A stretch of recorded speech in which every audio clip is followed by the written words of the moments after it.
un saluto cordiale agli amici che ci vedono, che ci ascoltano per il tramite della Tenda TV. Noi vi facciamo il nostro bel saluto e un piccolo resoconto di questa mattinata assieme. Stamattina siamo partiti dalla comunità che ci ha ospitato e ci siamo diretti per una mattinata più distensiva, più serena, alla scoperta delle bellezze naturali di questo meraviglioso pezzo di Brasile che la natura ci ha riservato. Davanti alla diga che fornisce l'acqua per l'irrigazione e anche per bere alla città di Livramento. La città di Livramento praticamente si è sviluppata a partire da questa diga costruita negli anni 74-75 e che fornisce l'acqua alla città e anche permette l'irrigazione. È un progetto del governo che ha permesso un grande sviluppo economico della città di Livramento. Sono 105 milioni di metri cubici contenuti in questa diga quando piena, però è raro che si riempia. L'anno scorso, quest'anno, è stato uno degli anni in cui finalmente l'abbiamo vista riempita, era arrivata solo a meno di 20 milioni, 13 addirittura qualche anno fa. Ci siamo recati presso questo luogo chiamato Rio de Contas.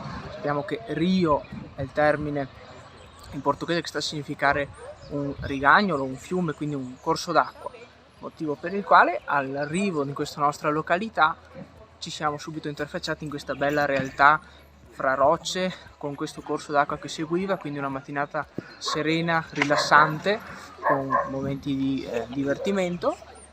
Nell'attesa siamo arrivati ad un pranzo organizzato dalla signora che assiste il vescovo di Livramento nell'attività quotidiana. Ci è stato preparato un bel pasto a base di churrasco, anche questo un modo per conoscere le tipicità culinarie di questa località, e è seguita la giornata dopo la consumazione del pasto in musica, in armonia, in gruppo, sempre con questa bella sensibilità e con questo gruppo che si è creato. Ecco, quindi la natura, il cibo tipico, la comunità, sempre a fronte di questi valori condivisi, di questi valori missionari.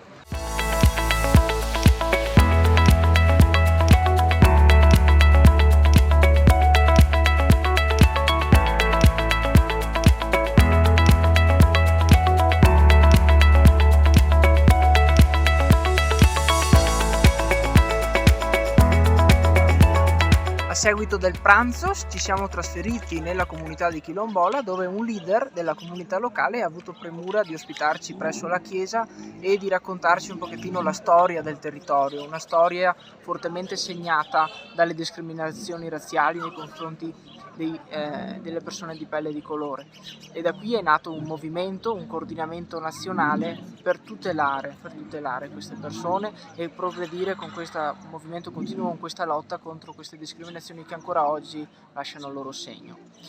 Ci siamo trasferiti dopo una breve visita a un negozietto locale di abbigliamento artigianale.